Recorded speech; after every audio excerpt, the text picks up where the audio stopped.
आज हामी परम प्रभुको स्वर्गदूत भन्ने विषयमा अध्ययन गर्ने छौं।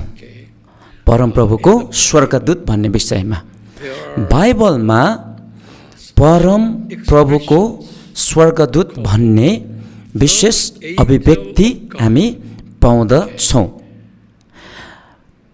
तापनि यो विशेष अभिव्यक्ति अर्थात् परम प्रभुको स्वर्गदूत भन्ने अभिव्यक्तिले धेरै अर्थ बोकेको छ।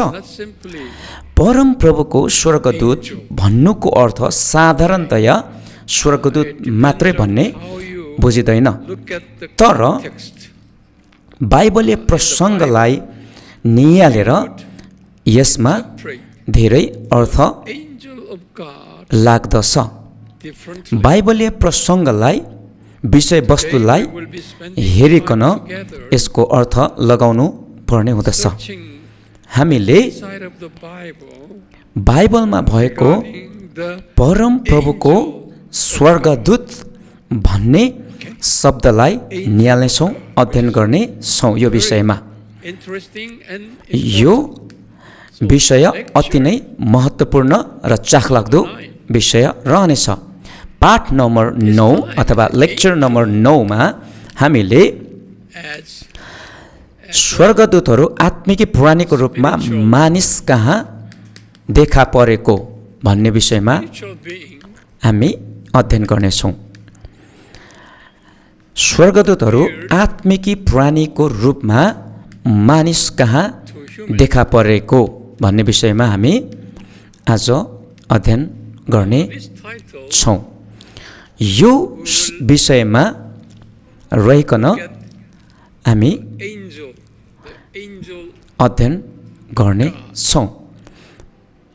परम प्रभुको स्वर्गदूत भन्ने सम्बन्धमा गएका समयमा हामीले यो अध्ययन गरिसकेका छौँ, अर्थात् हिब्रूमा लेखिएको पुरानो करार जहाँ स्वर्गदूतलाई हिब्रू भाषामा मालाक भनिएको छ। मालाक भन्ने चाहिँ हिब्रू शब्द हो जसको अर्थ स्वर्गदूत हो। त्यसै गरिकन ग्रीक भाषामा लेखिएको नयाँ करार अर्थात् ग्रीक भाषामा स्वर्गदूतलाई आङ्गेलोस भनिन्छ। आङ्गेलोस भनिकन स्वर्गदूतहरूलाई ग्रीक भाषामा अर्थात् स्वर्गदूतलाई भनिन्छ भने हिब्रू भाषामा मालाक भनिन्छ। अनि यसको अर्थलाई हामीले निहाल्यौँ भने यसको थुप्रै अर्थ छ। स्वर्गदूतको अर्थ अर्थात् मालाक अथवा एङ्गेलसको अर्थ चाहिँ डिस्प्याचर भनिकन बताएको छ। यो चाहिँ प्रेषक भन्ने अर्थ हुन्छ। डिप्युटी अर्थात् प्रतिनिधि भनिकन हुन्छ। हेरल्ड अर्थात् घोषणा गर्नु भन्ने हुन्छ, अथवा मेसेन्जर अर्थात् नेपालीमा सन्देशवाहक भन्ने अर्थ हुन्छ। तर यो सबै कुरा उस्तै एउटै अर्थ लाग्छ, अर्थात् समाचारवाहक भन्ने अर्थ लाग्दछ। अनि यो समयमा हामी अब अध्ययन गर्न लागेको विषय चाहिँ यो हो कि स्वर्गदूतहरू आत्मिकी प्राणीको रूपमा मानिस कहाँ देखा परेको भन्ने विषयमा हामी हेर्नेछौँ। हामी पछितिर मानिस स्वर्गदूत चाहिँ मानिसको रूपमा मानिसहरू कहाँ प्रस्तुत भएको कुरा पनि हामी हेर्नेछौँ। अनि कति ठाउँमा स्वर्गदूत चाहिँ प्रभु येशू आफै भएको पनि हामी पाउँदछौँ। तर यसपालि हामीले स्वर्गदूतहरू आत्मिकी प्राणीको रूपमा मानिस कहाँ देखा परेको घटना हेर्ने छौँ। आत्मिकी प्राणीको रूपमा स्वर्गदूतहरू आत्मिकी प्राणीको रूपमा देखा परेको बाइबलमा हामी हेर्नेछौँ। मत्ती 1:20 लाई हेर्दै गर्दाखेरि गब्रियल स्वर्गदूत योसेफ कहाँ देखा परे। गब्रियल स्वर्गदूत योसेफ कहाँ देखा परे। त्यो समयमा गब्रियल स्वर्गदूत मानिस भएर योसेफ कहाँ देखा परेका होइनन्, तर आत्मिकी प्राणीको रूपमा गब्रियल स्वर्गदूत योसेफ कहाँ देखा परेका हुन्। त्यो चाहिँ खास भनिकन स्वर्गदूतको सही स्वरूपमा स्वर्गीय प्राणी आत्मिक प्राणीको रूपमा देखा परेका थिए। लुक्काको पुस्तक 1 अध्यायको 19देखि 23 पदमा अर्को घटना हामी पाउँछौँ जहाँ गब्रियल स्वर्गदूत जकरिया कहाँ देखा परे, जो जकरिया चाहिँ बप्तिस्मा दिने यूहन्नाको बुबा पिता थिए।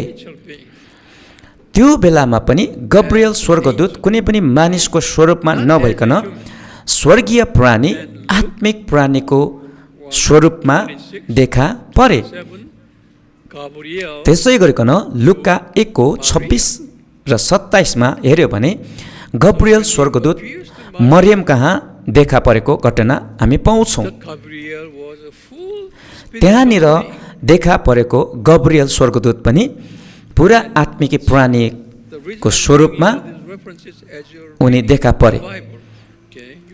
हामीले यी सबै बाइबलका खण्डहरू पदहरू हेर्दै गर्दाखेरि हामीले यो कुरा बुझ्नुपर्छ कि स्वर्गदूतहरू आत्मिकी प्राणी स्वर्गीय आत्मिकी प्राणीको रूपमा देखा परेका रहेछन् भनिकन लुक्का 2 अध्यायको 13 पदलाई हामीले हेर्यो भने त्यहाँ हामीले स्वर्गदूतहरू गोठालासँग देखा परेको हामी पाउँछौँ। अनि त्यहाँ हेर्दै गर्दाखेरि गोठालाहरूले अनगिन्ती स्वर्गदूतहरू स्वर्गमा बालक येशूलाई उचाल्दै गरेको महिमा दिँदै गरेको हामी पाउँदछौँ। त्यहाँ पनि स्वर्गदूतहरूले देख्दै गर्दाखेरि कोही मानिसको स्वरूपमा नभइकन साँच्चै स्वर्गदूत अर्थात् कुनै पनि उनीहरूको रूप परिवर्तन नभएको तर स्वर्गीय प्राणी भइकन देखा परेको हामी पाउँदछौँ। मत्ती 4:11 पदमा हामीले हेर्यो भने येशू ख्रीष्टको 40 दिनको उपवासको घटना हामी पाउँदछौँ, जुन समयमा प्रभु येशू उजाड स्थानमा हुनुहुँदथ्यो र शैतानबाट प्रभु येशू परीक्षित हुनुभयो। त्यो बेलामा जसै प्रभु येशूले शैतानलाई त दूर होइजा भनिकन हक्कार्नु भयो, त्यसपछि स्वर्गदूतहरूले प्रभु येशूको सेवा टहल गरेको हामी पाउँदछौँ। अनि त्यहाँनिर येशू प्रभुलाई सेवा गर्ने स्वर्गदूतहरू पनि कुनै पनि मानवीय स्वरूपमा अथवा मानव रूप धारण नगरेका तर आत्मिक प्राणी स्वर्गदूतले सेवा गरेको हामी पाउँदछौँ। त्यसै गरिकन लुक्काको पुस्तक 22 अध्यायको 43 पदमा हामीले हेर्यो भने प्रभु येशूको गेतसमनीको प्रार्थना हामी पाउँदछौँ। गेतसमनीको बगैँचामा अर्थात् गेतसमनीमा प्रभु येशूले प्रार्थना गर्नुभएको घटना हामीले लुक्का 22 अध्यायको यो पदहरूमा हामी पाउँछौँ।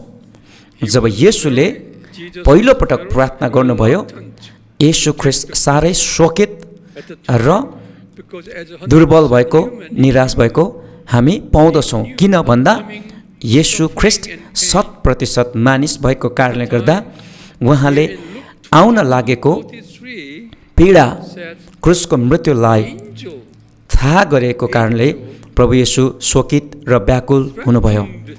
तर जसै प्रभु येशूलाई स्वर्गदूतहरूले सामर्थ्य दिए, सामर्थ्य बनाए, त्यो समयमा प्रभु येशूले सामर्थ्य पाउनुभयो, शक्ति पाउनुभयो त्यो सबै क्रुसको मृत्यु र त्यो पीडा बोक्नको लागि। अनि त्यो बेलामा यहाँनिर येशू कहाँ सहायता गर्नलाई उपस्थित भएका स्वर्गदूत पनि कुनै पनि मानिसको स्वरूप अथवा रूप धारण गरेको स्वर्गदूत नभइकन स्वर्गीय प्राणी आत्मिक प्राणी नै भइकन उपस्थित भएका हामी पाउँछौँ। अनि यी सबै स्वर्गदूतहरूले साँच्चीकै आत्मिकी प्राणी स्वर्गदूतहरूलाई जनाउँदछ। त्यसै गरिकन अर्को घटना हामीले मत्तीको पुस्तक 28 अध्यायको 2 पदमा पाउँदछौँ। यो चाहिँ येशूको चिहान र चिहानलाई सुरक्षा गर्न स्वर्गदूत उपस्थित भएको, प्रकट भएको, प्रस्तुत भएको हामी पाउँदछौँ। येशू प्रभुको चिहानलाई अनि जुन चिहानभित्र येशूको मृत शरीर थियो त्यसको सुरक्षा स्वर्गदूतले गरे।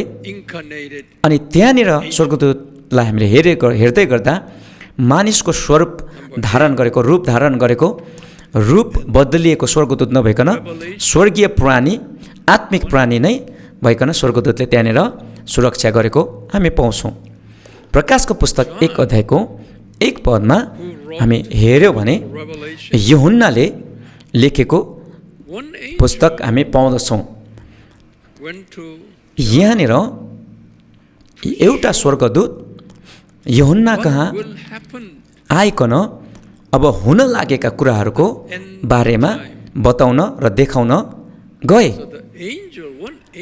यहाँनिर यूहन्ना कहाँ आएको अर्थात् प्रस्तुत भएको, प्रकट भएको स्वर्गदूत चाहिँ कुनै पनि अर्को स्वरूपमा भएको स्वर्गदूत नभइकन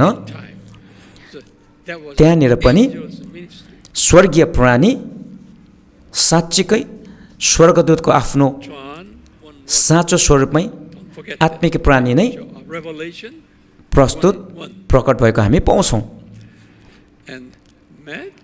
मत्तीको पुस्तक 13 को 39 पदलाई हामीले हेऱ्यौँ भने येशू प्रभुले दृष्टान्त बताउनु भएको छ। मत्ती 13 तिर हामीले हेर्दै गर्दा प्रभु येशूले 7 वटा दृष्टान्तहरू भन्नुभयो, जसमध्ये यो चाहिँ अन्तिम 7औं दृष्टान्त हो। प्रभुले यहाँ यो दृष्टान्तमा भन्नुहुँदछ कि 1000 वर्षको राज्य पछाडि अन्तिम न्याय हुनेछ। अनि त्यो अन्तिम न्याय पछाडि स्वर्गदूतहरूले अविश्वासीहरूलाई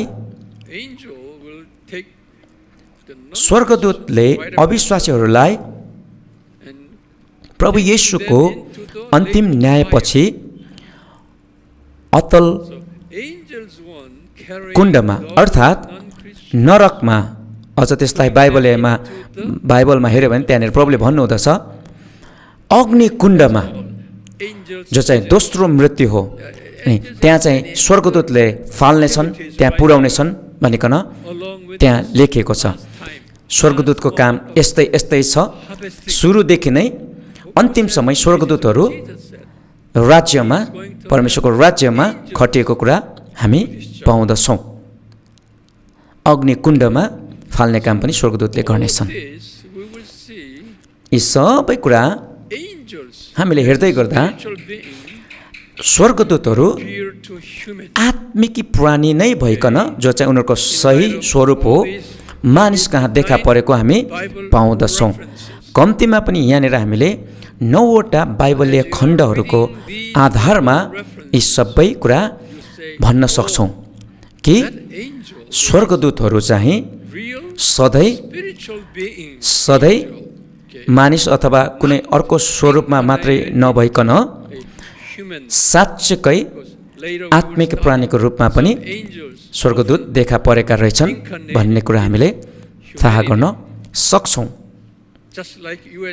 अरू घटनाहरूमा स्वर्गदूतहरूले हामी जस्तै मानिसको स्वरूप धारण गरेको, रूप बदलिएको हामी पाउँछौँ, जसमा सही मानिस हो कि एन्जल हो भनिकन छुट्याउन गाह्रो हुने अवस्था पनि हामीले हेर्नेछौँ पछिबाट, र कति ठाउँमा त्यस्तो घटना पनि हामी पाउँछौँ। तर यहाँनिर भएको यो 9 वटा घटनामा स्वर्गदूतहरू चाहिँ सही उनीहरूको स्वरूप, स्वर्गीय स्वरूप अर्थात् आत्मिकी प्राणीको स्वरूपमा, उनीहरू आफ्नै स्वरूपमा मानिस कहाँ देखा परेको हामी पाउँछौँ। म आशा गर्छु तपाईँहरूले यहाँनिर बुझ्नुभयो। अनि यो चाहिँ 9 पाठ 9 को लेक्चर नम्बर 9 को शेष हो, क्लोजिङ हो।